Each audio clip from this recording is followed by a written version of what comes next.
Vamos a hablar de Dubái ahora, porque inició la cumbre de líderes mundiales COP28, destinada a desarrollar soluciones frente al calentamiento climático y la sostenibilidad de la raza humana. En el primer día del foro se ha logrado aprobar un fondo universal para daños y pérdidas por crisis climática que se proyecta usarse en los años venideros. 198 representantes de distintos países se congregaron en Dubái, entre los cuales están presentes el rey de Inglaterra, Carlos III, el presidente de Brasil, Luis Ignacio Lula da Silva, el presidente de Colombia, Gustavo Petro, el presidente del gobierno español, Pedro Sánchez, entre otros gobernantes más.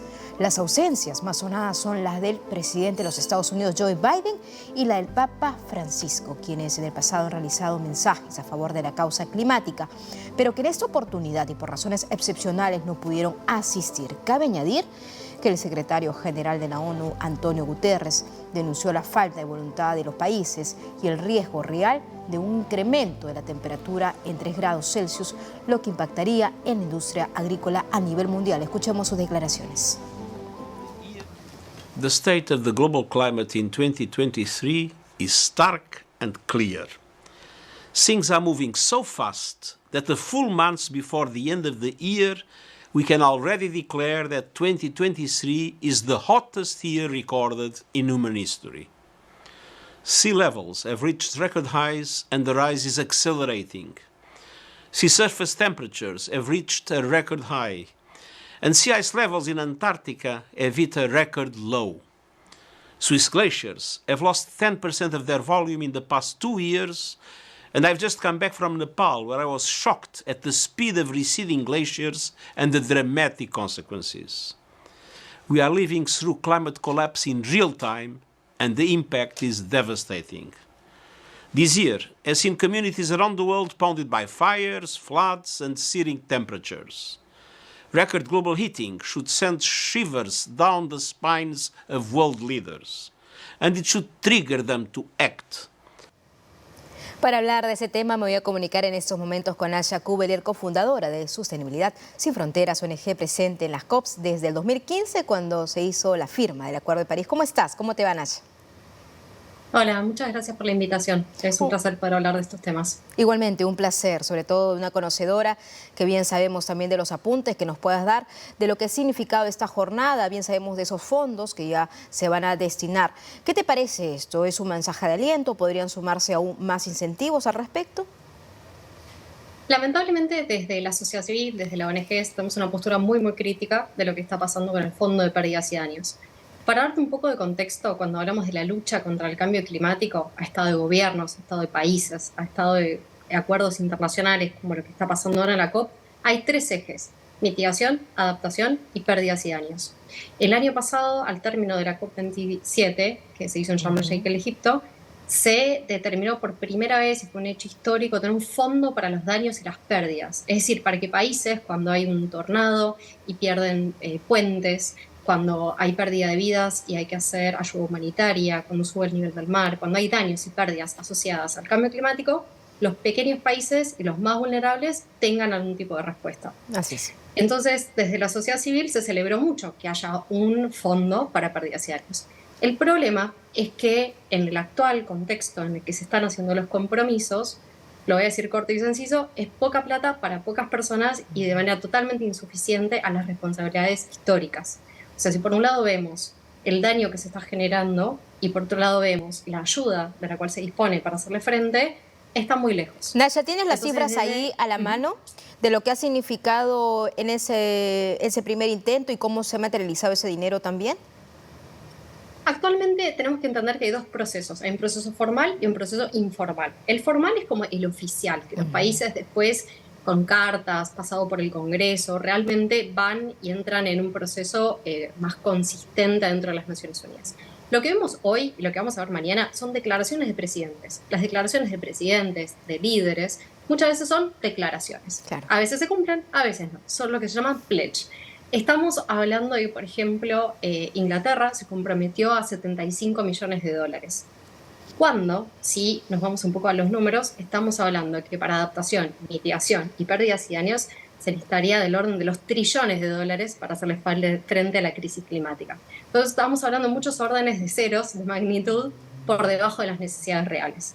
Ujú. Y eso es muy importante porque también tengo entendido que hay un informe reciente sobre los desplazados por el cambio climático. Estamos hablando de desplazados ya desde hace mucho tiempo, pero mi pregunta, y me quiero centrar en América Latina, porque muchos especialistas desde aquí dicen puede ser una gran oportunidad para América Latina que está pasando por un momento crucial, un momento complejo en cuanto, por ejemplo, a los fenómenos climáticos que estamos teniendo. ¿Cuál es tu perspectiva al respecto?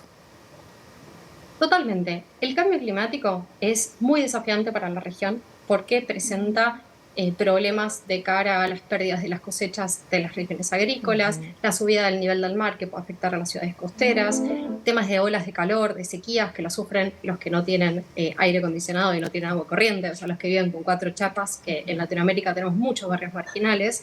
Digamos que el sufrimiento de las pérdidas y los daños asociados al cambio climático es palpable y ya está ocurriendo. Ahora bien, al mismo tiempo, Latinoamérica tiene una oportunidad de cara a lo que son los canjes de deuda por naturaleza, los mercados de carbono, lo que es la agricultura regenerativa, las prácticas mejores agrícolas en términos de permacultura o de agroecología, lo que es la transición energética justa, para Tal cual. justamente generar puestos de trabajo, hacer que la energía llegue a lugares donde hoy en día la energía no llega, etcétera, etcétera. Transporte sostenible, mejoras en la salud, digamos, todos los ámbitos de acción climática son una oportunidad para mejorar la calidad de vida de las personas en Latinoamérica. Claro, es una oportunidad, pero la gran pregunta es qué hacen las autoridades, ¿no? Para que se pueda dar esa gran oportunidad y la necesidad de cambiar y hacer un giro sustancial a lo que viene ocurriendo en América Latina. Exactamente. Bueno, hablando de eso, nosotros, como sabes muy bien, en Argentina estamos con un contexto muy desafiante, con liderazgos que están surgiendo en la región que en suma son sumamente negacionistas del cambio climático. Eso es muy peligroso, porque todo atraso en la acción climática es irreversible. Es como cuando se pierde una especie. Nosotros no podemos, ni con la mejor ciencia, ni con la mejor tecnología, hacer que una especie vuelva a la vida. Cuando se rompen sistemas climáticos, no tienen retorno. Entonces, todo retraso en la acción climática es muy relevante. Y hablando de eso, la COP30 va a ser en Brasil, eso ya está anunciado, faltan 2 años. Y las juventudes y las organizaciones ya nos estamos preparando para hacer incidencia de cara a la COP latinoamericana que se va a hacer en Brasil. Y tan importante, tenemos la Amazonía, el pulmón del mundo, lo que pueda significar y también la convivencia con comunidades indígenas y lo que significa también para ellos el impacto de este cambio climático para su calidad de vida, teniendo en cuenta sus realidades, sus circunstancias, pero también la nuestra, porque tú has dicho algo muy importante, mientras en el norte, por ejemplo, voy a poner el Perú, puede haber huaicos, deslizamientos de tierra, situaciones que van a traer mucha pobreza, gente desplazada, en el sur sequía. Entonces hay variaciones muy radicales, muy extremas, que desde el momento no se está viendo también nuevos giros en las políticas públicas, sobre todo en los gobiernos. Me gustaría que me puedas dar tu perspectiva, un balance de lo que viene ocurriendo también en Argentina, por ejemplo.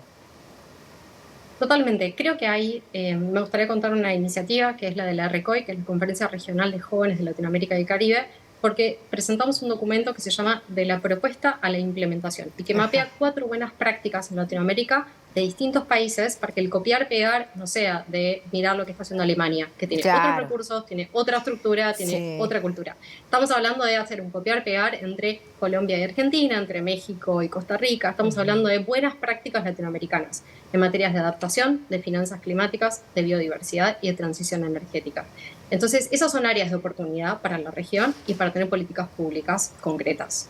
Transición energética, me parece que es la palabra clave y donde podríamos también hacer un viraje interesante, sobre todo para nuestras generaciones, no solamente para nosotros, sino para los que van a venir y se van a encontrar con un mundo distinto. Un último balance que quieras hacer de lo que viene aconteciendo en la COP28. Bien sabemos que aún falta jornadas y también declaraciones, bueno, pronunciamientos declarativas, como lo has dicho, ¿no?, de algunos jefes de estados de decir a la práctica es, bueno, hay un gran trecho, pero lo cierto es que podría también acercarnos a lo que podría concretarse esta COP. Esta COP sería un éxito si tuviéramos un fondo de pérdidas y daños que está digamos, a la altura de las circunstancias y que está en línea con lo que reclama toda la sociedad civil del mundo. Eso sería un éxito. Esta COP podría ser un éxito si aumentan los compromisos de mitigación los principales países emisores. Estamos hablando de Estados Unidos, la Unión Europea, China, para que realmente las emisiones lleguen a un pico y empiecen a bajar, que es lo que tenemos que hacer. Tenemos que aplanar la curva del clima. O sea, las emisiones tienen que llegar a su pico y tenemos que tener carbono neutralidad al 2030, al 2040, al 2050, al 2060, en función de los distintos países. Y también sería un éxito si logra ser inclusiva, es decir, por primera vez escuchar las voces y poner a las personas en el centro, dejar de hablar en términos de negociación como si no hubiera vidas, como si no hubiera medios de subsistencia, Claro. como si no hubiera pueblos detrás del sufrimiento de las consecuencias del cambio climático. De acuerdo, pero me genera curiosidad una última pregunta, por favor, Nacha. ¿Se tiene un estimado proyectado de cuánto sería el dinero necesario y la responsabilidad también de los grandes países para ayudar, por ejemplo, a los países de la región que están sufriendo también los embates del cambio climático? Sí y no. Parte de la respuesta es porque sí, por parte de ONGs independientes como la nuestra o como otros think tank, hacen estudios y avances y evaluaciones, pero falta un número oficial, que es parte de la conversación que se va a tener durante la COP28, que es cómo se plantea un nuevo objetivo de financiamiento, en este caso sería de mitigación, a partir del 2025 para los años siguientes. Entonces, cómo se establece ese número también es muy relevante y muy importante para tener un número que sea acorde a las necesidades de la región. Muchas gracias, Nacha Cubelier, cofundadora de Sustentabilidad Sin Fronteras ONG, presente en las COPs desde 2015, cuando se hizo la firma del Acuerdo de París. Muchas gracias, muy buenas tardes, un placer. Muchísimas gracias a ustedes. Hasta luego.